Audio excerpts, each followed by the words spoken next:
Hi hello every one, എല്ലാവർക്കും മാഷൻ ടീച്ചറിൻ്റെ മറ്റൊരു പുതിയ ക്ലാസ്സിലോട്ട് സ്വാഗതം. ഇന്ന് നമ്മൾ എത്തിയിട്ടുള്ളത് നമ്മുടെ 3ാം ക്ലാസ്സിലെ കൂട്ടുകാർക്ക് സെക്കൻഡ് ടൈം എക്സാം ഇങ്ങെത്തി നിൽക്കുകയാണ് അല്ലേ. നമ്മുടെ ക്രിസ്തുമസ് പരീക്ഷ ഇങ്ങെത്തി നിൽക്കുകയാണ്. അപ്പോൾ ടീച്ചർ നിങ്ങൾക്ക് എക്സാമിന് യൂസ്ഫുൾ ആവുന്ന ഒരു ക്ലാസ്സുമായിട്ടാണ് ഇന്ന് എത്തിയിട്ടുള്ളത് കേട്ടോ. ഓക്കെ മക്കളെ, അപ്പോൾ നമ്മുടെ പരീക്ഷ എടുക്കാറായതുകൊണ്ട് തന്നെ കൂട്ടുകാർ ടെൻഷൻ അടിച്ചിരിക്കുകയാണോ? എങ്കിൽ ടെൻഷനൊന്നും വേണ്ട, അതാ ടീച്ചർ എത്തിയിട്ടുണ്ട് കേട്ടോ. ഇനി നമുക്ക് എക്സാമിൻ്റെ എല്ലാ മോഡൽ ക്വസ്റ്റ്യൻസും പ്രീവിയസ് ഇയർ ക്വസ്റ്റ്യൻസും അതുപോലെ തന്നെ നമുക്ക് ഈ തവണ ചോദിക്കാൻ സാധ്യതയുള്ള ക്വസ്റ്റ്യൻസ് എല്ലാം ഡിസ്കസ് ചെയ്തിട്ട് നമുക്ക് എക്സാമിന് മുഴുവൻ മാർക്കും തന്നെ സ്കോർ ചെയ്യണം കേട്ടോ. അപ്പോൾ എല്ലാ മക്കളും റെഡിയാണല്ലോ, നമുക്ക് ക്ലാസ്സിലോട്ട് പോവാം അല്ലേ. അപ്പോൾ അതിലോട്ട് പോകുന്നതിന് മുന്നേ ടീച്ചർക്ക് മറ്റൊരു കാര്യം കൂടി പറയാനായിട്ടുണ്ട്. ഈ പ്രാവശ്യത്തെ എക്സാമിന് കൂട്ടുകാർക്ക് മുഴുവൻ മാർക്ക് മേടിക്കണമെന്ന് ആഗ്രഹമുണ്ടോ? എങ്കിൽ എന്ത് ചെയ്യുക, നമ്മുടെ ചാനലിൽ മെമ്പർഷിപ്പ് എടുത്ത് ജോയിൻ ചെയ്യുക കേട്ടോ. 89 രൂപയ്ക്ക് കൂട്ടുകാർക്ക് എക്സാമിന് യൂസ്ഫുൾ ആവുന്ന എല്ലാ വീഡിയോസും അവൈലബിൾ ആയിരിക്കും കേട്ടോ. പ്രീവിയസ് ഇയർ ക്വസ്റ്റ്യൻസും മോഡൽ ക്വസ്റ്റ്യൻസും വരാൻ സാധ്യതയുള്ള ക്വസ്റ്റ്യൻസും എല്ലാം നിങ്ങൾക്ക് വെറും 89 രൂപയ്ക്ക് അവൈലബിൾ ആയിരിക്കും. അപ്പോൾ താല്പര്യമുള്ള കൂട്ടുകാരുണ്ടെങ്കിൽ ടീച്ചർ ഇവിടെ സ്ക്രീനിൽ ഒരു നമ്പർ കൊടുക്കാം. ആ നമ്പറിൽ നിങ്ങൾ ഹായ് എന്ന് മെസ്സേജ് അയക്കുക കേട്ടോ. ഓക്കെ മക്കളെ, 8589823710 ഈ ഒരു നമ്പറിൽ നിങ്ങൾക്ക് വാട്സപ്പിൽ കോൺടാക്റ്റ് ചെയ്താൽ മതി കേട്ടോ. 89 രൂപയ്ക്ക് മക്കൾക്ക് ഈ ഒരു സെക്കൻഡ് ടൈം എക്സാമിന് യൂസ്ഫുൾ ആയിട്ടുള്ള എല്ലാ വീഡിയോസും നിങ്ങൾക്ക് അവൈലബിൾ ആയിരിക്കും കേട്ടോ. ഓക്കെ മക്കളെ, അപ്പോൾ താല്പര്യമുള്ള മക്കളുണ്ടെങ്കിൽ എന്ത് ചെയ്യുക, നമ്മുടെ സ്ക്രീനിൽ കാണുന്ന നമ്പറിൽ നിങ്ങൾക്ക് കോൺടാക്റ്റ് ചെയ്യാവുന്നതാണ്. ഓക്കെ മക്കളെ, അപ്പോൾ നമുക്ക് മലയാളത്തിലെ ആദ്യത്തെ ചോദ്യത്തിലോട്ട് പോവാം അല്ലേ. നോക്കിക്കേ, പ്രവർത്തനം 1 വായിക്കാം എഴുതാം എന്നതാണ് കേട്ടോ. അപ്പോൾ ഈ ഒരു മോഡൽ ക്വസ്റ്റ്യൻസ് നമുക്ക് എപ്പോഴും എക്സാമിന് കണ്ടുവരുന്നതാണ്. നമുക്ക് വായിക്കാനായിട്ട് അവിടെ എന്ത് ചെയ്യും, ചെറിയൊരു പാരഗ്രാഫോ അല്ലെങ്കിൽ ചെറിയൊരു സ്റ്റോറിയോ അല്ലെങ്കിൽ ചെറിയൊരു അനുഭവക്കുറിപ്പോ യാത്രാ വിവരണമോ അങ്ങനെ എന്തെങ്കിലും ഒന്ന് തരും. എന്നിട്ട് അതുമായിട്ട് ബന്ധപ്പെടുത്തിക്കൊണ്ട് നമുക്ക് ചില ക്വസ്റ്റ്യൻസും തരും കേട്ടോ. അപ്പോൾ അത്തരത്തിലുള്ള ഒരു പ്രവർത്തനമാണ് നമുക്ക് ആദ്യത്തിൽ തന്നെ വന്നിട്ടുള്ളത്, വായിക്കാം എഴുതാം എന്ന് പറയുന്നൊരു പ്രവർത്തനം കേട്ടോ. അവിടെ നമുക്കുള്ളത് ഒരു ഡയറി കുറിപ്പാണ് തന്നിട്ടുള്ളത്. ഷിഗയുടെ ഒരു ഡയറിയാണ് തന്നിട്ടുള്ളത് കേട്ടോ. ഓക്കെ മക്കളെ, അപ്പം നമുക്ക് ക്വസ്റ്റ്യനിലോട്ട് പോവാം കേട്ടോ. കൂട്ടുകാർക്ക് എക്സാമിന് 6 പ്രവർത്തനങ്ങളാണ് ഉണ്ടായിരിക്കുക കേട്ടോ. 6 പ്രവർത്തനങ്ങളാണ് ഉണ്ടായിരിക്കുക. അതിൽ നിങ്ങളുടെ ക്വസ്റ്റ്യൻ പേപ്പറിൽ നിങ്ങൾക്ക് കിട്ടുന്ന സമയത്ത് ഇതുപോലത്തെ ഒരു ഫ്രണ്ട് പേജ് ആയിരിക്കും ഉണ്ടായിരിക്കും. ഇവിടെ നിങ്ങളുടെ പേര്, കുട്ടിയുടെ പേര് എന്നുള്ള ഈ ഒരു സ്ഥലത്ത് മക്കളുടെ പേര്, അതുപോലെ തന്നെ നിങ്ങളുടെ വിദ്യാലയത്തിൻ്റെ പേരും പിന്നെ നിങ്ങളുടെ ഡിവിഷനൊക്കെയാണ് എഴുതാനായിട്ടുള്ളത്. അതൊക്കെ മക്കൾ എന്ത് ചെയ്യുക, അതിനനുസരിച്ച് പൂർത്തീകരിക്കുക. നമ്മൾ ഫസ്റ്റ് ടൈം എക്സാമൊക്കെ എഴുതി പരിചയമുള്ളതുകൊണ്ട് തന്നെ മക്കൾക്ക് അറിയായിരിക്കും അല്ലേ. പിന്നെ നമ്മുടെ എക്സാമിന് 2 മണിക്കൂർ സമയമായിരിക്കും ഉണ്ടായിരിക്കുക. പിന്നെ 3ാം ക്ലാസ്സിലാണ്, നമുക്ക് മലയാളമാണ് എക്സാം വരുന്നത്. അപ്പോൾ നിങ്ങൾക്കറിയാം ഒത്തിരി ഉണ്ടായിരിക്കില്ലേ, നമ്മുടെ ക്വസ്റ്റ്യൻ പേപ്പറിലൊക്കെ വായിക്കാനായിട്ട് ഒരുപാടുണ്ടായിരിക്കും. മലയാളം ആയതുകൊണ്ട് തന്നെ ഒത്തിരി കാര്യങ്ങളൊക്കെ എഴുതാനായിട്ടുണ്ടായിരിക്കും. അപ്പോൾ പെട്ടെന്ന് തന്നെ എന്ത് ചെയ്യുക മക്കൾ, വേഗം ഓരോ ക്വസ്റ്റ്യനും കൃത്യമായിട്ട് വായിച്ചതിന് ശേഷം ആൻസർ ചെയ്യുക കേട്ടോ. ഓക്കെ മക്കളെ, അപ്പോൾ നമുക്ക് വായിക്കാം എഴുതാം എന്ന് പറയുന്ന പ്രവർത്തനം എന്താണെന്ന് നോക്കാം അല്ലേ. കൂട്ടുകാർക്ക് 5 മാർക്കിനാണ് ഈ ഒരു ക്വസ്റ്റ്യൻ ഉണ്ടായിരിക്കുക കേട്ടോ. ഈ ഒരു 5 മാർക്ക് എന്ന് പറയുമ്പം എല്ലാ മക്കൾക്കും സ്കോർ ചെയ്യാൻ പറ്റുന്ന ഒരു ക്വസ്റ്റ്യനാണ് കേട്ടോ. കാരണം നമ്മുടെ ക്വസ്റ്റ്യൻ പേപ്പറിൽ തന്നെ ഈ ഒരു ചോദ്യത്തിനുള്ള എല്ലാ ആൻസേഴ്സും ഒളിഞ്ഞിരിപ്പുണ്ടായിരിക്കും. അതെവിടെയാണെന്ന് മക്കൾ ജസ്റ്റ് കണ്ടെത്തിയിട്ട് അത് ആൻസർ ചെയ്താൽ മതി കേട്ടോ. ഓക്കെ മക്കളെ, അപ്പോൾ നമുക്ക് ആദ്യം ഷിഗയുടെ ഡയറി എന്താണെന്ന് വായിക്കാം അല്ലേ. അപ്പോൾ ഡയറി എഴുതുന്ന സമയത്ത് മക്കൾക്കറിയാം എന്ത് വേണം മക്കളെ, ഡേറ്റ് വേണം, അതുപോലെ തന്നെ ഡേ ഏതാണെന്നുള്ളതും വേണം അല്ലേ. ഡേറ്റും ദിവസവും ഒക്കെ നമ്മൾ എന്ത് ചെയ്യണം, അവിടെ എഴുതണം. ആ ഒരു ഡയറിയുടെ ഫോർമാറ്റൊക്കെ മക്കളുടെ മനസ്സിലുണ്ടായിരിക്കണം കേട്ടോ. ഓക്കെ മക്കളെ, അപ്പോൾ നോക്കിക്കേ, ഇന്ന് നല്ലൊരു ദിവസമായിരുന്നു. തുറന്നിട്ട ജാലകത്തിലൂടെ മഴ വന്നു വിളിച്ചപ്പോഴാണ് ഞാൻ ഉണർന്നത്. ജനാലയിലൂടെ പുറത്തേക്ക് നോക്കിയിരിക്കാൻ നല്ല രസം. നേർത്ത നൂലുകൾ പോലെ മഴ താഴേക്ക് വീഴുന്നു. ചെടികൾ മഴത്തുള്ളികളെ തലയാട്ടി വിളിച്ചു. മണ്ണിനെ ഏറെ ഇഷ്ടമായതുകൊണ്ടാവാം പൂവിതളുകളിൽ ചിലർ മഴത്തുള്ളികൾക്കൊപ്പം താഴേക്ക് വന്നു. ഇലകൾക്കിടയിൽ ഒളിച്ചിരുന്ന കിളികൾ ചിറകുകൾ ചേർത്ത് പിടിച്ച് കാഴ്ചക്കാരായി. കുളത്തിലെത്തിയ തുള്ളികൾ കുമിളകളായി, പിന്നെ അലകളായി. തങ്ങളുടെ വരവ് കുളത്തിലാകെ അറിയിച്ചു. ഇടയ്ക്കിടെ തെല്ലും ക്ഷമിച്ചും കാറ്റിനൊപ്പം ശക്തിയോടെ തിരിച്ചു വന്നും മഴയുടെ ഒളിച്ചുകളി തുടർന്നു. ഇന്ന് പതിവുള്ള സായാഹ്ന സവാരി പോലും നടന്നില്ല. എന്നാലും പരിഭവമില്ല. മഴ എനിക്ക് ഏറെ ഇഷ്ടം. മഴയില്ലാത്ത അവസ്ഥ ചിന്തിക്കാനേ വയ്യ. അപ്പം നമ്മുടെ ഷിഗയുടെ ഡയറിയാണ് തന്നിട്ടുള്ളത് അല്ലേ. എന്താണ് മക്കളെ നമ്മുടെ ഷിഗയുടെ ഡയറിയിൽ പ്രധാനമായും പറയുന്നത്? എങ്ങനത്തെ ഒരു ദിവസത്തെക്കുറിച്ചാണ് അവൾ ഡയറിയിൽ എഴുതിയിട്ടുള്ളത്? നല്ല മഴയുള്ളൊരു ദിവസത്തെക്കുറിച്ചാണ് എഴുതിയിട്ടുള്ളത് അല്ലേ. അവൾ രാവിലെ എഴുന്നേറ്റപ്പം തന്നെ എന്താണ് മക്കളെ, നല്ല മഴയാണ് അല്ലേ. അവൾ ജനാലയിലൂടെ പുറത്തേക്കൊക്കെ നോക്കിയപ്പോൾ അവൾക്ക് എന്ത് കാണാം മക്കളെ?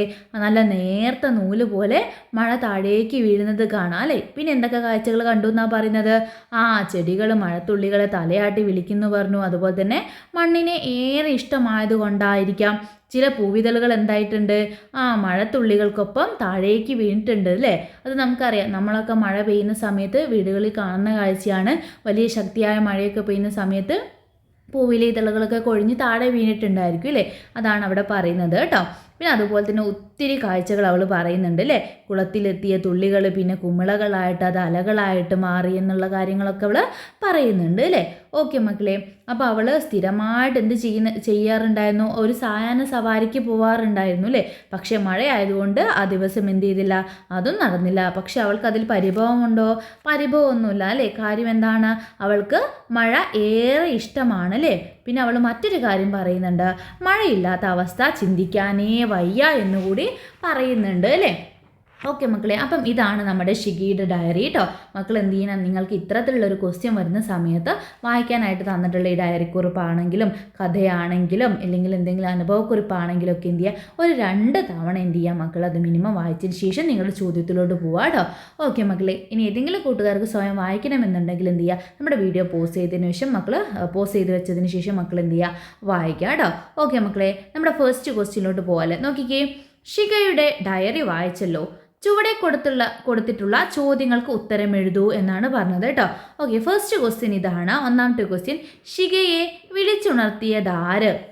ആരായിരുന്നു മക്കളെ? നമുക്ക് അതിൽ ഓപ്ഷൻസ് ഉണ്ട് കേട്ടോ. അമ്മ, കിളി, കാറ്റ്, മഴ. ആരായിരുന്നു മക്കളെ നമ്മളെ ഷിഗയെ വിളിച്ചുണർത്തിയിട്ടുണ്ടായിരുന്നത്? ആരായിരുന്നു? അമ്മയാണോ, കിളിയാണോ, കാറ്റാണോ, മഴയാണോ? ആരാ വിളിച്ചുണർത്തിയിട്ടുള്ളത്? കൂട്ടുകാർക്ക് ഓർമ്മയുണ്ടോ? നമ്മുടെ ആദ്യത്തെ ഭാഗം തന്നെ ഒന്ന് വായിച്ചു നോക്കിക്കുക മക്കൾ. എന്താണ്? ഇന്ന് നല്ലൊരു ദിവസമായിരുന്നു. പിന്നെന്താണ്? തുറന്നിട്ട ജാലകത്തിലൂടെ മഴ വന്ന് വിളിച്ചപ്പോഴാണ് ഞാൻ ഉണർന്നത്. എന്താണ് പറഞ്ഞത്? തുറന്നിട്ട ജാലകത്തിലൂടെ മഴ വന്ന് വിളിച്ചപ്പോഴാണ് ഞാൻ ഉണർന്നത് എന്നാണ് ആര് പറയുന്നത് മക്കളെ? ഷിഗ പറയുന്നതില്ലേ. അപ്പോൾ ആരാണ് അവളെ ഉണർത്തിയിട്ടുള്ളത്? ആരാണ്? യെസ്, ആരാണ്? മഴയാണ് അവളെ ഉണർത്തിയിട്ടുള്ളതിൽ. അപ്പം ഓപ്ഷൻ ഡി ആണ് കറക്റ്റ് ആൻസർ, മഴയാണ്. ഓക്കെ മക്കളെ, ക്ലിയർ ആയിട്ടുണ്ടല്ലോ. ഇപ്പം നമുക്ക് വെറുതെ കിട്ടിയില്ല ഒരു ആൻസർ. നമുക്ക് നമ്മുടെ ക്വസ്റ്റ്യൻ പേപ്പറിൽ തന്നെ എന്തുണ്ട്, ആ ഒരു മാർക്ക് ഒളിഞ്ഞിരിപ്പുണ്ടല്ലേ, എവിടെയാണെന്ന് മക്കൾ നോക്കി ഫൈൻഡ് ചെയ്താൽ മാത്രം മതി. ഓക്കെ മക്കളെ, അടുത്ത ക്വസ്റ്റ്യനിലോട്ട് പോവാം. ജനാലയിലൂടെ പുറത്തേക്ക് നോക്കിയിരിക്കാൻ നല്ല രസം. അടിവരയിട്ടിരിക്കുന്ന പദക്കൂട്ട് പ്രകടമാക്കുന്ന ഭാവം എന്ത് എന്നാണ് ചോദിച്ചിട്ടുള്ളത് കേട്ടോ. എന്താണ് നമുക്ക് അടിവരയിട്ടിട്ടുള്ള ഭാഗം? നല്ല രസം എന്നതാണ് അല്ലേ. അപ്പോൾ ആ ഒരു പദക്കൂട്ട് ഏത് ഭാവമാണ് പ്രകടമാക്കുന്നത് എന്നാണ് ചോദിച്ചത്. പരിഹാസം, ദയ, സന്തോഷം, സങ്കടം. ഏതാണ് മക്കളെ? ജനാലയിലൂടെ പുറത്തേക്ക് നോക്കിയിരിക്കാൻ നല്ല രസം. നല്ല രസം എന്നുള്ള ആ ഒരു പദക്കൂട്ട് പ്രകടമാക്കുന്ന ഭാവം എന്താണെന്നാണ് ചോദിച്ചത്. പരിഹാസമാണോ, അല്ലെങ്കിൽ ദയയാണോ, സന്തോഷമാണോ, സങ്കടമാണോ? എന്താണ് മക്കളെ? എന്താണ്? സന്തോഷമാണല്ലേ. നല്ല രസം എന്നാണ് പറഞ്ഞത് അല്ലേ. അതിനർത്ഥം എന്താണ്? അവൾക്ക് അത്രയും സന്തോഷമാണല്ലോ ആ മഴ കണ്ട സമയത്ത്, പുറത്തേക്ക് നോക്കിയിരുന്ന സമയത്ത് നല്ല ഭംഗിയായിട്ട് അവൾക്ക് തോന്നിയില്ല. അപ്പോൾ അവളുടെ സന്തോഷമാണ് കേട്ടോ അതിൽ പ്രകടമാകുന്ന ഭാവം. അപ്പോൾ എത്രാമത്തെ ഓപ്ഷനാണ് മക്കളെ? സി ആണല്ലേ. സി ആണ്, സന്തോഷം എന്നതാണ്. ഓക്കെ, ദെൻ നമുക്ക് മൂന്നാമത്തെ ക്വസ്റ്റ്യനിലോട്ട് പോകാം. വൈകുന്നേരം എന്ന പദത്തിന് പകരം പ്രയോഗിച്ചിട്ടുള്ള വാക്ക് ഏത്? വൈകുന്നേരം എന്ന പദത്തിന് പകരം പ്രയോഗിച്ചിട്ടുള്ള വാക്ക് ഏത്? ജാലകം, സായാഹ്നം, അതിഥി, സവാരി. ഏതാണ് മക്കളെ? ഏതാണ്? യെസ്, സായാഹ്നം എന്നതാണ് അല്ലേ. ബി ആണ് കറക്റ്റ് ആൻസർ വരുന്നത് കേട്ടോ. ബി ആണ് കറക്റ്റ് ആൻസർ വരുന്നത്. അതൊക്കെ വളരെ ഈസി ആയിട്ടുള്ള ക്വസ്റ്റ്യൻ ആണ് അല്ലേ. നമ്മുടെ സ്റ്റോറിയിൽ നമുക്ക് തന്നിട്ടുള്ള, വായിക്കാനായിട്ട് തന്നിട്ടുള്ള ഡയറിയിൽ പറഞ്ഞിട്ടുള്ളതാണ്. ഓക്കെ മക്കളെ, ഇനി നാലാമത്തെ ക്വസ്റ്റ്യൻ നോക്കിക്കേ. മഴയുടെ ഒളിച്ചുകളി എന്നതുകൊണ്ട് അർത്ഥമാക്കുന്നത് എന്താണ്? മഴയുടെ ഒളിച്ചുകളി എന്നതുകൊണ്ട് അർത്ഥമാക്കുന്നത് എന്താണ്? ഇടയ്ക്കിടയ്ക്കുള്ള മഴ, തുടർച്ചയായുള്ള മഴ, മഴ ഇല്ലാത്ത അവസ്ഥ, ശക്തമായ മഴ. എന്തിനാണ് മക്കളെ മഴയുടെ ഒളിച്ചുകളി എന്ന് പറഞ്ഞാൽ എന്താണ്? ഇടയ്ക്കിടയ്ക്കുള്ള മഴയാണോ, അല്ലെങ്കിൽ തുടർച്ചയായിട്ടുള്ള മഴയാണോ, അല്ലെങ്കിൽ മഴ ഒട്ടുമില്ലാത്ത അവസ്ഥയാണോ, ശക്തമായിട്ടുള്ള മഴയാണോ, ഏതാണ്? ഇടയ്ക്കിടെ ഉള്ള മഴയ്ക്കാണ് നമ്മൾ എന്ത് പറയുക, മഴയുടെ ഒളിച്ചു കളി എന്ന് പറയുന്നത് അല്ലേ? മഴയുടെ ഒളിച്ചു കളി അല്ലേ? അതായത് എപ്പോഴും പെയ്യുന്നുണ്ടോ? ഇല്ല, പെയ്തത് പിന്നെ എന്ത് ചെയ്യുന്നുണ്ട്, അത് തോരുന്നുണ്ട്, അത് കഴിഞ്ഞ് പിന്നെ എന്ത് ചെയ്യുന്നു, വീണ്ടും പെയ്യുന്നുണ്ട്, അങ്ങനെ ഇടയ്ക്ക് വന്നു പോവാണ് അല്ലേ? അപ്പോൾ ഇടയ്ക്കിടയ്ക്കുള്ള മഴയാണ് മഴയുടെ ഒളിച്ചു കളി എന്നതുകൊണ്ട് ഇവിടെ അർത്ഥമാക്കുന്നത്. ഓക്കെ മക്കളെ, ക്ലിയർ ആയിട്ടുണ്ടല്ലോ? ഇനി നമുക്ക് നെക്സ്റ്റ് ക്വസ്റ്റ്യനിലോട്ട് പോവാം അല്ലേ? അടുത്ത ക്വസ്റ്റ്യൻ നോക്കിക്കേ, എന്താണ്? പൂവിതളുകൾ താഴേക്ക് വന്നത്. പൂവിതളുകൾ താഴേക്ക് വന്നത് എന്തുകൊണ്ടാണ്? മഴയോടുള്ള ഇഷ്ടം കൊണ്ട്, മണ്ണിനോടുള്ള ഇഷ്ടം കൊണ്ട്, പൂവിനോടുള്ള ഇഷ്ടം കൊണ്ട്, ചെടിയോടുള്ള ഇഷ്ടം കൊണ്ട്.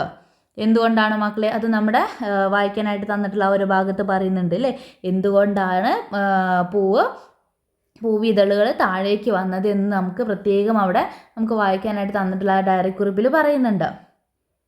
നോക്കിക്കേ, എവിടെയാണുള്ളത്? നോക്കൂ, ഇവിടെ മുതലൊന്ന് വായിച്ച് നോക്കിക്കേ. മണ്ണിനെ ഏറെ ഇഷ്ടമായത് കൊണ്ടാവാം പൂവിതളുകളിൽ ചിലർ മഴത്തുള്ളികൾക്കൊപ്പം താഴേക്ക് വന്നു അല്ലേ? അപ്പോൾ എന്തുകൊണ്ടാണ് മക്കളെ പറയുന്നത്? മണ്ണിനോടുള്ള ഇഷ്ടം കൊണ്ട് എന്നാണ് പറയുന്നത് അല്ലേ? മണ്ണിനോടുള്ള ഇഷ്ടം കൊണ്ട്. എത്രാമത്തെ ക്വസ്റ്റ്യൻ? 5ാമത്തെ ക്വസ്റ്റ്യൻ. ഏതാണ്? ബി ആണ് ആൻസർ വരുന്നത് കേട്ടോ. മണ്ണിനോടുള്ള ഇഷ്ടം കൊണ്ട് എന്നാണ് നമുക്ക് വായിക്കാനായിട്ട് തന്നിട്ടുള്ള ആ ഒരു ഡയറി കുറിപ്പിൽ പറയുന്നത്.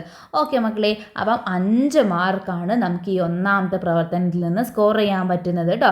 വളരെ സിമ്പിളായിട്ടുള്ള ക്വസ്റ്റ്യൻ അല്ലേ? ആദ്യത്തെ പ്രവർത്തനത്തിൽ തന്നെ എല്ലാ കൂട്ടുകാർക്കും എന്ത് കിട്ടും മക്കളെ?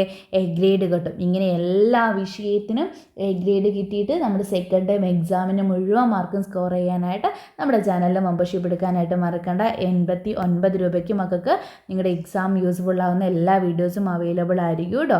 ഓക്കെ മക്കളെ, നിങ്ങൾക്ക് 89 രൂപയ്ക്ക് മെമ്പർഷിപ്പ് എടുക്കാവുന്നതാണ്. നമുക്ക് 2ാമത്തെ പ്രവർത്തനത്തിലോട്ട് പോവാം. പ്രവർത്തനം 2 കത്തെഴുതാം എന്നതാണ് കേട്ടോ.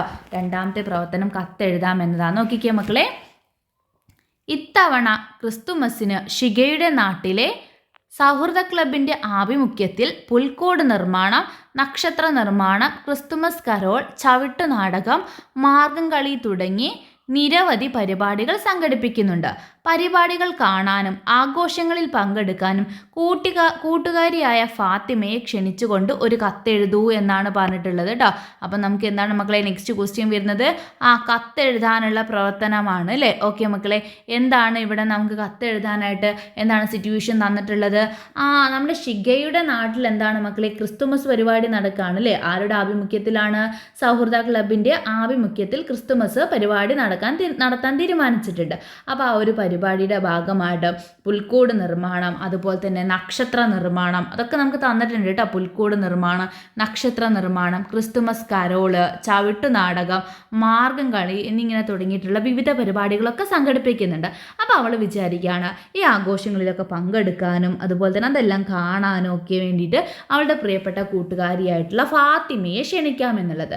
അപ്പോൾ ആ ഫാത്തിമയെ ക്ഷണിച്ചുകൊണ്ട് ഒരു കത്ത് നിങ്ങളടുത്ത് തയ്യാറാക്കാനാണ് പറഞ്ഞിട്ടുള്ളത്. ഓക്കെ മക്കളെ, ഒരു കത്ത് എഴുതുന്ന സമയത്ത് എന്തൊക്കെ കാര്യങ്ങൾ നമ്മൾ ശ്രദ്ധിക്കണം? നമ്മൾ കത്തിൻ്റെ പ്ലേസിൽ നമ്മുടെ പ്ലേസ് എഴുതണം, അതുപോലെ തന്നെ ഡേറ്റ് എഴുതണം. പിന്നെ കത്തിൻ്റെ ആ ഒരു സ്ട്രക്ചറിലാണ് നമ്മൾ എന്ത് ചെയ്തേണ്ടത്? കത്ത് എഴുതേണ്ടത് അല്ലേ? അതൊക്കെ നമ്മൾ പഠിച്ചിട്ടുള്ളതാണ്. പിന്നെ കത്തിന് അവസാനം നമ്മൾ എന്ത് എഴുതണം? അത് എഴുതിയ ആളുടെ പേരും കാര്യങ്ങളൊക്കെ മക്കൾ എന്ത് ചെയ്യണം? അതിൽ ഉൾപ്പെടുത്തണം അല്ലേ? ഓക്കെ മക്കളെ, അപ്പോൾ ടീച്ചർ ചെറിയൊരു മോഡൽ ഇവിടെ കൊടുക്കുക. മക്കൾ എന്ത് ചെയ്യുക? നിങ്ങളുടേതായിട്ടുള്ള രീതിയിൽ നിങ്ങളുടെ കൂട്ടുകാരെ നിങ്ങൾ എങ്ങനെയായിരിക്കും ക്ഷണിക്കുക എന്നുള്ള കാര്യമെല്ലാം ഉൾപ്പെടുത്തിക്കൊണ്ട് എഴുതണേ. പിന്നെ കത്ത് തയ്യാറാക്കുന്ന സമയത്ത് നമ്മൾ എന്ത് ശ്രദ്ധിക്കണം മക്കളെ? ഏത് കാര്യത്തിനാണോ നമ്മൾ എന്ത് ചെയ്യുന്നത്, എന്ത് പ്രധാനപ്പെട്ട കാര്യമാണോ അറിയിക്കാനായിട്ട് ഉദ്ദേശിക്കുന്നത് അതെന്ത് ചെയ്യണം? അത് വളരെ ചുരുക്കിയിട്ട് മക്കൾ എഴുതണം. പിന്നെ അതുപോലെ തന്നെ കത്തിന് ഒരു തുടക്കവും വേണം, ഒരു അവസാനവും വേണം അല്ലേ? പിന്നെ സ്ഥലം, തീയതി, ആർക്ക് എഴുതി എന്നുള്ള കാര്യങ്ങളെല്ലാം എന്ത് ചെയ്യണം? അതിൽ ഉൾപ്പെടുത്തണം. അതുപോലെ തന്നെ പിന്നെ മക്കൾക്ക് അക്ഷരത്തെറ്റില്ലാത്ത രീതിയിൽ എന്ത് ചെയ്യുക? മാക്സിമം എഴുതാനായിട്ട് ശ്രമിക്കുക കേട്ടോ. ഈ ഒരു കത്ത് എഴുതുന്ന പ്രവർത്തനം എന്ന് പറയുന്നത് എത്ര മാർക്കിനുള്ള ക്വസ്റ്റ്യൻ ആയിരിക്കും മക്കളെ? 5 മാർക്കിനുള്ള ക്വസ്റ്റ്യൻ ആയിരിക്കും കേട്ടോ. അപ്പോൾ 5 മാർക്കിൽ ഓരോന്നിനും ഓരോരോ മാർക്ക് വീതമായിരിക്കും കേട്ടോ. അപ്പോൾ നമ്മൾ ആദ്യം പറഞ്ഞു അല്ലേ, സ്ഥലം, തീയതി, അതുപോലെ തന്നെ ആരെഴുതുന്നു എന്നുള്ള കാര്യങ്ങളൊക്കെ നമ്മളിതിൽ ഉൾപ്പെടുത്തണം എന്ന് പറഞ്ഞില്ല. അതിന് നിങ്ങൾക്ക് എന്തുണ്ടായിരിക്കും? 1 മാർക്ക് ഉണ്ടായിരിക്കും. പിന്നെ അതുപോലെ തന്നെ ശരിയായ ഒരു തുടക്കവും അതുപോലെ തന്നെ അവസാനവും ഒടുക്കവും വേണം. അതായത് നമ്മളിപ്പം കത്ത് എഴുതുന്ന സമയത്ത് എങ്ങനെയാണ്? പ്രിയപ്പെട്ട എന്നൊക്കെ പറഞ്ഞിട്ടാണ് നമ്മൾ തുടങ്ങുക അല്ലേ. അപ്പോൾ അതുപോലെ ഒരു കത്തിൻ്റെ ഒരു സ്റ്റാർട്ടിങ് ഉണ്ടാണ്. അതുപോലെ തന്നെ കത്ത് അവസാനിപ്പിക്കുന്നതും ആ ഒരു ഫോമാറ്റിലായിരിക്കണം. അപ്പോൾ അതിന് മക്കൾക്ക് മാർക്ക് ഉണ്ടായിരിക്കും. പിന്നെ അതുപോലെ തന്നെ എന്താണ് അത്, വെറുതെ ഒരു കത്ത് എഴുതിയാൽ മതിയോ? ഇല്ല അല്ലേ. നമ്മൾക്ക് എന്താണ് ഫാത്തിമയെ പറഞ്ഞറിയിക്കാനായിട്ട് ഉദ്ദേശിക്കുന്ന കാര്യം എന്താണ്? ആ ക്രിസ്തുമസ് ആഘോഷം നടക്കുന്നതിൽ അവളെ ക്ഷണിക്കാനാണ് അല്ലേ. ഓക്കെ, അപ്പോൾ ആ കാര്യം എന്താണോ നമ്മൾ അറിയിക്കാൻ ഉദ്ദേശിക്കുന്ന ആ കാര്യം വളരെ ചുരുക്കിയിട്ട് നിങ്ങൾ ഉൾപ്പെടുത്തണം. അതിന് മക്കൾക്ക് പ്രത്യേക മാർക്കുണ്ട് അല്ലേ. പിന്നെ അതുപോലെ തന്നെ അക്ഷരത്തെറ്റില്ലാതെ അതിൻ്റെ ഒരു ഘടന പാലിച്ച് എഴുതുകയാണെങ്കിൽ അതിന് മക്കൾക്ക് മാർക്കുണ്ട്. അങ്ങനെയെല്ലാം ചേർത്താണ് നിങ്ങൾക്ക് 5 മാർക്ക് വരുന്നത് കേട്ടോ. ഓക്കെ മക്കളെ, അപ്പം നമുക്കൊക്കെ എന്ത് ചെയ്യാം, ഒരു മോഡൽ നോക്കാം കേട്ടോ. നോക്കിക്കേടി മക്കളെ, നമ്മൾ ആർക്കാണ് ഫാത്തിമയ്ക്കാണ് എഴുതുന്നതിൽ. അപ്പോൾ നമ്മൾ പ്ലേസ് എഴുതിയിട്ടുണ്ട്, ഡേറ്റ് ഒക്കെ എഴുതിയിട്ടുണ്ട്. കാഞ്ഞങ്ങാട് 30/11/2025 എന്നൊക്കെ എഴുതി. എന്നിട്ട് നമ്മളിങ്ങനെ തുടങ്ങി, പ്രിയപ്പെട്ട ഫാത്തിമയ്ക്ക് അല്ലേ. പ്രിയപ്പെട്ട ഫാത്തിമയ്ക്ക്, നിനക്ക് സുഖമാണോ? എനിക്കിവിടെ സുഖമാണ്. നിനക്ക് സുഖമാണെന്ന് കരുതുന്നു. നിന്നെ ഒരു നല്ല കാര്യത്തിനെ ക്ഷണിക്കാൻ വേണ്ടിയാണ് ഞാൻ ഈ കത്തെഴുതുന്നത്. എൻ്റെ നാട്ടിലെ സൗഹൃദ ക്ലബിൻ്റെ നേതൃത്വത്തിൽ ഈ വർഷത്തെ ക്രിസ്തുമസ് ആഘോഷങ്ങൾ വളരെ വിപുലമായി നടത്താൻ തീരുമാനിച്ചിട്ടുണ്ട്. ഡിസംബർ 24-നും 25-നുമാണ് പ്രധാന പരിപാടികൾ. പുൽക്കൂട് നിർമ്മാണം, നക്ഷത്ര നിർമ്മാണം, ക്രിസ്തുമസ് കരോൾ, ചവിട്ട് നാടകം, മാർഗം കളി തുടങ്ങിയ നിരവധി പരിപാടികൾ ഞങ്ങൾ ഒരുക്കിയിട്ടുണ്ട്. എല്ലാ പരിപാടികൾക്കും എൻ്റെ ക്ലബിലെ കൂട്ടുകാരാണ് നേതൃത്വം നൽകുന്നത്. ഈ ആഘോഷത്തിൽ നീ തീർച്ചയായും പങ്കെടുക്കണം എന്നെനിക്ക് വലിയ ആഗ്രഹമുണ്ട്. നീ പരിപാടികൾ കാണാൻ വരണം. നമുക്ക് ഒരുമിച്ച് ആഘോഷത്തിൽ പങ്കെടുക്കുകയും സന്തോഷിക്കുകയും ചെയ്യാം. നീ വരുന്നുണ്ടെങ്കിൽ ഉടൻ മറുപടി അയക്കണം. നിന്റെ മറുപടിക്കായി ഞാൻ ആകാംക്ഷയോടെ കാത്തിരിക്കുന്നു. വീട്ടിലെ എല്ലാവർക്കും എൻ്റെ സ്നേഹം അറിയിക്കണം. നിൻ്റെ എന്നല്ല മക്കളെ, അവിടെ എൻ്റെ എന്നാണ് കേട്ടോ. എൻ്റെ സ്നേഹം അറിയിക്കുക. സ്നേഹത്തോടെ നിൻ്റെ കൂട്ടുകാരി ശിഖ. വേണമെങ്കിൽ നിങ്ങൾക്ക് എന്ത് ചെയ്യാം, ഒരു സൈനൊക്കെ അവിടെ കൊടുക്കുക കേട്ടോ. ഓക്കെ മക്കളെ, അപ്പം ഇതൊരു മോഡൽ കത്താണ്. ടീച്ചർ കുറച്ച് ലെങ്തി ആയിട്ട് കൊടുത്തിട്ടുണ്ട്. മക്കൾക്ക് എന്ത് ചെയ്യുക, കഴിയുകയാണെങ്കിൽ ഇത്ര എഴുതുക, അല്ലെങ്കിൽ ഇത്രയും കാര്യങ്ങൾ വേണ്ട, കുറച്ചും കൂടി മക്കൾക്ക് ഷോർട്ടാക്കിയിട്ട് എഴുതാവുന്നതാണ് കേട്ടോ. ഓക്കെ മക്കളെ, അപ്പം ഈ രീതിയിലൊക്കെ മക്കൾ ഒരു കത്ത് എഴുതാൻ ചോദിച്ചാൽ ഈസി ആയിട്ട് ഇനി എക്സാമിന് എഴുതുമല്ലോ. ഓക്കെ, ഇനി നമുക്ക് മറ്റൊരു ചോദ്യത്തിലോട്ട് പോയാലോ. അപ്പോൾ കത്ത് എഴുതുന്ന സമയത്ത് മക്കൾ ഇത് എഴുതിയാൽ നിങ്ങൾക്ക് എന്ത് കിട്ടും മക്കളെ?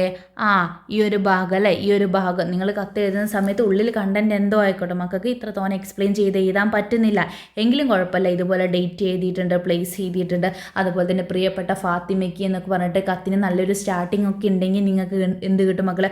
1-2 മാർക്കൊക്കെ സ്കോർ ചെയ്യാൻ പറ്റും. അതുപോലെ തന്നെ ഇവിടെ സ്നേഹത്തോടെ നിൻ്റെ കൂട്ടുകാരി ശിഖ എന്ന് നമ്മളൊരു എൻഡിങ് ഒക്കെ കൊടുത്തിട്ടുണ്ട് അല്ലേ. അപ്പോൾ അതെല്ലാം കൂടിയാകുമ്പോൾ മക്കൾക്ക് 1-2 മാർക്കുകൾ എന്ത് ചെയ്യാണ്, വെറുതെ അവിടെ കിട്ടുകയാണ് കേട്ടോ.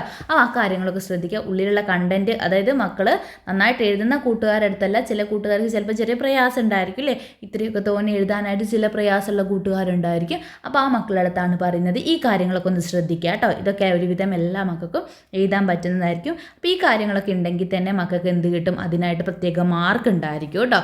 അപ്പോൾ ഈ കാര്യം ശ്രദ്ധിക്കുമല്ലോ. ഓക്കെ, അപ്പോഴും കിട്ടി നമുക്ക് 5 മാർക്ക് അല്ലേ. ഇനി നമുക്ക് മറ്റൊരു പ്രവർത്തനത്തിലോട്ട് പോയാലോ മക്കളെ. 3ാമത്തെ പ്രവർത്തനമാണ് ചിത്രവായന. എന്താണ് മക്കളെ? ചിത്രവായന എന്നതാണ് നമ്മുടെ 3ാമത്തെ പ്രവർത്തനം.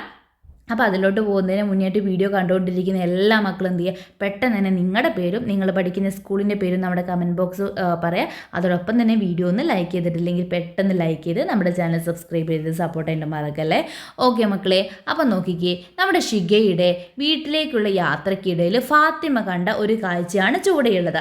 നമ്മുടെ ശിഖ ഫാത്തിമയെ ക്ഷണിച്ചിട്ടില്ലായിരുന്നു. അപ്പോൾ ഫാത്തിമയ്ക്ക് കത്തെല്ലാം കിട്ടി. അവൾ എന്ത് ചെയ്യാണ്, ക്രിസ്തുമസ് പരിപാടിക്കായിട്ട് നമ്മുടെ ശിഖയുടെ നാട്ടിലേക്ക് വരികയാണല്ലേ. അപ്പോൾ അവൾ വീട്ടിലേക്കുള്ള യാത്രക്കിടയിൽ നമ്മുടെ ഫാത്തിമ കണ്ടിട്ടുള്ളൊരു കാഴ്ചയാണ് നമുക്കവിടെ തന്നിട്ടുള്ളത്. നോക്കിക്കുക മക്കളെ, ഈ ചിത്രത്തിൽ എന്തൊക്കെയാണ് കാണുന്നത്, അവയുടെ പേരുകൾ എഴുതൂ എന്നാണ് നമ്മളടുത്ത് പറഞ്ഞിട്ടുള്ളത് അല്ല. ചിത്രത്തിൽ കാണുന്നതിൻ്റെയൊക്കെ പേര് എഴുതാനാണ് നമ്മളടുത്ത് പറഞ്ഞിട്ടുള്ളത്. ഓക്കെ മക്കളെ, അപ്പോൾ എന്തൊക്കെയാണ് മക്കൾക്ക് ചിത്രത്തിൽ കാണാനായിട്ട് പറ്റുന്നത്? അവിടെ ഒരു കർഷകൻ അവിടെ ഇരിപ്പുണ്ടല്ലേ, ഒരു കർഷകനുണ്ട്. കാളയെ എന്ത് ചെയ്യാണ്, കാളയെ കന്ന് കൂട്ടി കൊണ്ടുപോവാണ് അല്ലേ. പിന്നെ നമുക്ക് എന്തൊക്കെ കാണാനായിട്ട് പറ്റുന്നുണ്ട് മക്കളെ? എവിടെയാണ് ഈ കന്ന് പൂട്ടിക്കൊണ്ടിരിക്കുന്നത്? വയലിലാണ് അല്ലേ. അപ്പോൾ വയൽ കാണാൻ പറ്റുന്നുണ്ട്. പിന്നെ അവിടെ എന്തുണ്ട് മക്കളെ? തെങ്ങുണ്ട്, പിന്നെ കുറേ മേഘങ്ങളുണ്ട്, കാക്കയുണ്ട്, കൊക്കുണ്ട്, ട്രാക്ടർ ഉണ്ട് അല്ലേ? ഇങ്ങനെ ഒരുപാട് കാര്യങ്ങൾ നമുക്ക് ആ ചിത്രത്തിൽ കാണാനായിട്ട് പറ്റുന്നുണ്ട് കേട്ടോ. ഓക്കെ മക്കളെ, അപ്പോൾ ഇത്രയും കാര്യങ്ങൾ തന്നെ നിങ്ങൾ അവിടെ നോക്കി ഐഡൻറ്റിഫൈ ചെയ്ത് എഴുതിയാൽ തന്നെ മക്കൾക്ക് അവിടെ ഒരു മാർക്ക് കിട്ടി കേട്ടോ. ഓക്കെ, ഫസ്റ്റ് ക്വസ്റ്റ്യൻ ഇതാണ്. ചിത്രത്തിൽ എന്തൊക്കെയാണ് കാണുന്നത് അവയുടെ പേര് എഴുതൂ. നമ്മളിപ്പം പറഞ്ഞല്ലോ, അത് മക്കൾ ജസ്റ്റ് ഒന്ന് ലിസ്റ്റ് ചെയ്താൽ നിങ്ങൾക്ക് എന്ത് കിട്ടി മക്കളെ? 5 മാർക്ക് അവിടെ കിട്ടിയിട്ടുണ്ട്. സോറി, 5 മാർക്കല്ല, 1 മാർക്ക് നിങ്ങൾക്ക് അവിടെ കിട്ടൂ കേട്ടോ. ഓക്കെ മക്കളെ, അപ്പോൾ നോക്കിക്കേ, ഒന്ന് നമുക്ക് അവിടെ തന്നിട്ടുണ്ട്, വയലെന്ന് തന്നിട്ടുണ്ട് അല്ലേ? പിന്നെ നമുക്ക് എന്തൊക്കെയാണ് അവിടെ കാണാനായിട്ട് പറ്റുന്നത്? പറഞ്ഞേ മക്കളെ, എന്തൊക്കെയാണ്? നോക്കിക്കേ, കാളയുണ്ട് അല്ലേ? കാളയുണ്ട്. പിന്നെയോ? പിന്നെ ആരാണുള്ളത്? കർഷകനില്ലേ മക്കളെ? ഓക്കെ, പിന്നെ ആരാണുള്ളത്? കൊക്കുണ്ടോ? കൊക്കുണ്ട് അല്ലേ? പിന്നെ എന്താണ്? നമുക്ക് മേഘത്തെ കാണാം അല്ലേ? മേഘത്തെ കാണാം, കാക്കയെ കാണാം. പിന്നെ എന്താണ്? ട്രാക്ടർ കാണുന്നില്ല മക്കളെ? ട്രാക്ടർ കാണുന്നുണ്ട്. ഓക്കെ, അപ്പോൾ ഇത്രയും കാര്യങ്ങളൊക്കെ നമുക്ക് അവിടെ കാണുന്നുണ്ടല്ലേ. പിന്നെ അതുപോലെ തന്നെ ഈ ഒരു സാധനത്തിന് എന്താ പറയുക? കന്ന് പൂട്ടുന്ന സാധനത്തിന് കലപ്പ എന്ന് പറയും ഇല്ലേ? കലപ്പ എന്ന് പറയും. ഓക്കെ, അപ്പം ഇത്രയും കാര്യങ്ങളൊക്കെ എന്ത് ചെയ്യുക മക്കൾ? അതിൽ കാണുന്നതൊക്കെ അവിടെ ലിസ്റ്റ് ഔട്ട് ചെയ്യുക കേട്ടോ. ഓക്കെ, ഇനി നിങ്ങളടുത്ത് പറഞ്ഞതാ, നോക്കിക്കേ, കണ്ടെത്തിയവയെ അക്ഷരമാലാക്രമത്തിൽ എഴുതൂ എന്നാണ് പറഞ്ഞത്. ഇപ്പം തന്നെ നമുക്ക് എന്ത് കിട്ടി? 5 മാർക്കിൽ നിന്ന് 1 മാർക്ക് അവിടെ കിട്ടി കേട്ടോ. നമ്മൾ ചിത്രത്തിലുള്ള എല്ലാ കാര്യങ്ങളും ലിസ്റ്റ് ചെയ്ത് എഴുതിയപ്പോൾ. അപ്പോൾ എന്തൊക്കെയാണ് നമ്മൾ എഴുതിയിട്ടുള്ളത്? വയൽ, കാള, കർഷകൻ, കൊക്ക്, മേഘം, കാക്ക, ട്രാക്ടർ, കലപ്പ അല്ലേ? ഇത്രയുമാണ് നമ്മൾ എഴുതിയിട്ടുള്ളത്. അപ്പോൾ മക്കൾക്ക് പിന്നെയുള്ള ഒരു ക്വസ്റ്റ്യൻ എന്ന് പറയുന്നത് കണ്ടെത്തിയവയെ അക്ഷരമാലാക്രമത്തിൽ എഴുതൂ എന്നാണ് പറഞ്ഞിട്ടുള്ളത്. ഇത് വളരെ ഇമ്പോർട്ടൻ്റ് ആയിട്ടുള്ള ക്വസ്റ്റ്യൻ ആണ് കേട്ടോ. ഈ മോഡൽ ക്വസ്റ്റ്യനും നമുക്ക് ഈ പ്രാവശ്യം പ്രതീക്ഷിക്കാം. അതായത് കുറച്ച് വാക്കുകൾ അക്ഷരമാലാക്രമത്തിൽ എഴുതാനായിട്ട്. അപ്പം മക്കൾക്ക് എന്തറിഞ്ഞിരിക്കണം മക്കളെ? സ്വരാക്ഷരങ്ങൾ, വ്യഞ്ജനാക്ഷരങ്ങൾ അറിഞ്ഞിരുന്നാൽ പോരാ, അവയുടെ ഓർഡർ എന്താണെന്ന് അറിഞ്ഞെങ്കിൽ മാത്രമേ നമുക്ക് എന്ത് ചെയ്യാൻ പറ്റുള്ളൂ? കൃത്യമായിട്ടുള്ള രീതിയിൽ ചെയ്യാനായിട്ട് പറ്റുള്ളൂ. പിന്നെ വളരെ പ്രയാസമുള്ളതായിട്ടുള്ളതൊന്നും തരില്ല, മക്കൾക്ക് ഈസി ആയിട്ട് കണ്ടെത്താവുന്നതേ തരുള്ളൂ കേട്ടോ. ഓക്കെ, അപ്പോൾ നമ്മൾ അക്ഷരമാല ക്രമത്തിൽ എഴുതുന്ന സമയത്ത് ആദ്യം നമ്മൾ സ്വരങ്ങൾക്കാണ് പ്രാധാന്യം കൊടുക്കേണ്ടത് കേട്ടോ. സ്വരാക്ഷരങ്ങൾക്കാണ്. ഏതാണ്? ആ, ആ, ഈ എന്നൊക്കെ തുടങ്ങുന്ന അക്ഷരങ്ങൾ വരുമ്പോഴാണ് നമ്മൾ അതിനാദ്യം പ്രാധാന്യം കൊടുക്കേണ്ടത്. പിന്നെ നമ്മൾ എന്ത് കൊടുക്കണം? വ്യഞ്ജനാക്ഷരങ്ങൾക്ക് പ്രാധാന്യം കൊടുക്കണം. പിന്നെ അതുപോലെ തന്നെ സ്വരചിഹ്നങ്ങളൊക്കെ ഉണ്ട്. എല്ലാത്തിനും മക്കൾ എന്ത് ചെയ്യണം? ഇത് ഓർഡറിലായി എന്നുള്ള കാര്യം മക്കൾ അറിഞ്ഞിരിക്കണേ. ഓക്കെ, അപ്പോൾ നമുക്ക് ഇപ്പോൾ ഇവിടെ ഉള്ളതിനെ നമ്മൾ അക്ഷരമാലാക്രമത്തിൽ ചെയ്യുന്ന സമയത്ത് ആദ്യം നമുക്ക് എന്ത് വരും? സ്വരങ്ങളൊന്നും നമ്മൾ കാണുന്നില്ല അല്ലേ? ഓക്കെ, അപ്പം നമ്മുടെ വ്യഞ്ജനാക്ഷരങ്ങളിൽ കാ വരുന്നുണ്ട് അല്ലേ? കാല് നമുക്ക് ആദ്യം കലപ്പ കൊടുക്കാം കേട്ടോ. കലപ്പ. പിന്നെയോ? കലപ്പ കഴിഞ്ഞിട്ട് പിന്നെ കർഷകൻ. കലപ്പ, കർഷകൻ. പിന്നെ കാള വരും കേട്ടോ. കലപ്പ, കർഷകൻ, കാള. അതിനുശേഷം കൊക്ക് വരും കേട്ടോ. കൊക്ക്. അപ്പോൾ ഇതൊക്കെ കാവർഗത്തിൽ പെടുന്നതാണ്. പിന്നെ വരുന്നത് ട്രാക്ടർ വരും കേട്ടോ. ട്രാക്ടർ ടാവർഗത്തിൽ വരുന്നതാണ്. പിന്നെയോ? തെങ്ങ് വരും. താവർഗത്തിൽ വരുന്നതാണ് അല്ലേ? പിന്നെ മേഘം വരും. ദെൻ ലാസ്റ്റ് വൺ വയൽ വരും കേട്ടോ. ഓക്കെ, അപ്പം ഈ ഒരു ഓർഡറിൽ നമുക്ക് എന്ത് ചെയ്യാം? ഇവിടെ തന്നിട്ടുള്ളതിനെ അക്ഷരമാലാക്രമത്തിൽ ക്രമപ്പെടുത്തി എഴുതാവുന്നതാണ്. ഓക്കെ മക്കളെ, നമുക്ക് നെക്സ്റ്റ് ക്വസ്റ്റ്യനിലോട്ട് പോവാം അല്ലേ? നോക്കിക്കേ, എന്താണ്? ചിത്രത്തിലെ ആശയവുമായി ബന്ധപ്പെട്ട ഒരു ചൊല്ലെഴുതൂ എന്നാണ് പറഞ്ഞിട്ടുള്ളത് കേട്ടോ. ചിത്രത്തിലെ ആശയവുമായി ബന്ധപ്പെട്ടിട്ടുള്ള ഒരു ചൊല്ലെഴുതൂ എന്നാണ് പറഞ്ഞിട്ടുള്ളത്. അപ്പോൾ നോക്കിക്കേ മക്കളെ, നമ്മുടെ ചിത്രം ഏതാണെന്ന് നിങ്ങളുടെ മനസ്സിൽ ഓർമ്മയുണ്ടല്ലോ. ടീച്ചർ ഒന്നുകൂടി കാണിച്ചു തരാം കേട്ടോ. ചിത്രം നോക്കിക്കേ, ഇതാണ് നമുക്ക് തന്നിട്ടുള്ള ചിത്രം അല്ലേ? ഓക്കെ, അപ്പം ഈ ഒരു ചിത്രത്തിൻ്റെ ആശയമായിട്ട് വരുന്ന ഒരു ചൊല്ല് എഴുതാനാണ് പറയുന്നത്. അപ്പോൾ ചിത്രത്തിൽ നമുക്ക് എന്താണ് കാണുന്നത്? വയൽ അവിടെ കന്ന് പൂട്ടാണ് ചെയ്യുക അല്ലേ? ഉഴുതു മറിക്കുകയാണ് ചെയ്യുന്നത്. അപ്പം അതുമായിട്ട് ബന്ധപ്പെട്ട അതിൻ്റെ ആശയവുമായി ബന്ധപ്പെട്ടിട്ടുള്ള ഒരു ചൊല്ല് എഴുതാനാണ് മക്കളടുത്ത് പറഞ്ഞിട്ടുള്ളത് കേട്ടോ. ഓക്കെ മക്കളെ, നമുക്ക് എന്തെഴുതാം? ഉഴവ് പിഴച്ചാൽ വിളവ് പിഴയ്ക്കുമെന്ന് എഴുതാൽ. അതായത് ഉഴുതു മറിക്കുന്നത് എന്താണ്? അത് തെറ്റിപ്പോവുകയാണെങ്കിൽ എന്ത് ചെയ്യാണ്? വിളവ് പിഴയ്ക്കുമെന്നാണ് പറഞ്ഞത്. അതായത് അതിൽ നിന്ന് നമുക്ക് നല്ല രീതിയിൽ തന്നെ ഉഴുതെടുത്താൽ നമുക്ക് അതിൽ നിന്ന് വേണ്ട വിളവുകളൊക്കെ എന്ത് ചെയ്യുള്ളൂ? കിട്ടുകയുള്ളൂ. അപ്പോൾ അതാണ് പറയുന്നത്, ഉഴവ് പിഴച്ചാൽ വിളവ് പിഴയ്ക്കും എന്നുള്ളത് കേട്ടോ. ഇനി മക്കൾക്ക് മറ്റേതെങ്കിലും ഉണ്ടെങ്കിൽ നിങ്ങൾക്ക് അത് രീതിയിൽ എഴുതാവുന്നതാണ്. ഓക്കെ മക്കളെ, അപ്പം ഇന്നത്തെ ക്ലാസ്സിൽ നമ്മൾ 3 ക്വസ്റ്റ്യൻസ് ആണ് ഡിസ്കസ് ചെയ്തിട്ടുണ്ടായിരുന്നത്. അതിൽ നമ്മൾ ഫസ്റ്റ് വൺ എന്ത് ചെയ്തിട്ടുണ്ടായിരുന്നു, നമുക്ക് വായിക്കാനായിട്ട് തന്നിട്ടുള്ള ഒരു ഡയറി കുറിപ്പ് വായിച്ചിട്ട് അതുമായി ബന്ധപ്പെടുത്തിയിട്ടുള്ള 5 ചോദ്യങ്ങൾക്ക് ആൻസർ ചെയ്തു. പിന്നെ നമ്മളൊരു ഡയറി എഴുതി, പിന്നെ ഒരു ചിത്ര വായനയിൽ ഇത്രയായിരുന്നു പ്രവർത്തനങ്ങൾ ഉണ്ടായിരുന്നത്. ഇനി നമുക്ക് ബാക്കി ക്വസ്റ്റ്യൻസ് ഡിസ്കസ് ചെയ്യാനായിട്ടുണ്ട്. അപ്പം എന്ത് ചെയ്യുക, അത് നമുക്ക് അടുത്തൊരു പാർട്ട് ക്ലാസ്സിൽ ഡിസ്കസ് ചെയ്യാം കേട്ടോ. അപ്പോൾ നമ്മുടെ മെമ്പർഷിപ്പ് എടുക്കാനായിട്ട് മറക്കണ്ട. മെമ്പർഷിപ്പ് എടുക്കുന്ന കൂട്ടുകാർക്ക് എല്ലാ വീഡിയോസും അവൈലബിൾ ആയിരിക്കും കേട്ടോ. പാർട്ട് 2 വീഡിയോ ഒക്കെ നമുക്ക് പഠിക്കാനായിട്ടുണ്ട്. അപ്പോൾ എന്ത് ചെയ്യുക, 89 രൂപയുണ്ടെങ്കിൽ മക്കൾക്ക് അത് ക്ലാസ്സുകൾ അവൈലബിൾ ആയിരിക്കും കേട്ടോ. ഓക്കെ മക്കളെ, അപ്പോൾ നമുക്ക് എക്സാമിന് എന്ത് ചെയ്യാം, മുഴുവൻ മാർക്ക് മേടിക്കാം. അപ്പോൾ നിങ്ങളെല്ലാവരും മെമ്പർഷിപ്പ് എടുത്ത് ജോയിൻ ചെയ്യുക. ഇവിടെ ഈ സ്ക്രീനിൽ കാണുന്ന നമ്പറിൽ നിങ്ങൾക്ക് വാട്സപ്പിൽ മെസ്സേജ് അയച്ചാൽ നിങ്ങളുടെ സെക്കൻഡ് ടൈം എക്സാമിന് നമുക്ക് മുഴുവൻ മാർക്കും കവർ ചെയ്യാനായിട്ട് പറ്റും കേട്ടോ. ഓക്കെ മക്കളെ, അപ്പോൾ എല്ലാവരും റെഡിയാണല്ലോ. ഇനിയും വീഡിയോ ലൈക്ക് ചെയ്യാതെ കാണുന്ന കൂട്ടുകാരുണ്ടെങ്കിൽ എന്ത് ചെയ്യുക, തീർച്ചയായിട്ടും വീഡിയോ ലൈക്ക് ചെയ്ത് ചാനൽ സബ്സ്ക്രൈബ് ചെയ്ത് സപ്പോർട്ട് ചെയ്യാൻ മറക്കല്ലേ. ഓക്കെ മക്കളെ, മറ്റൊരു പുതിയ ക്ലാസ്സുമായിട്ട് നമുക്ക് വീണ്ടും കാണാം.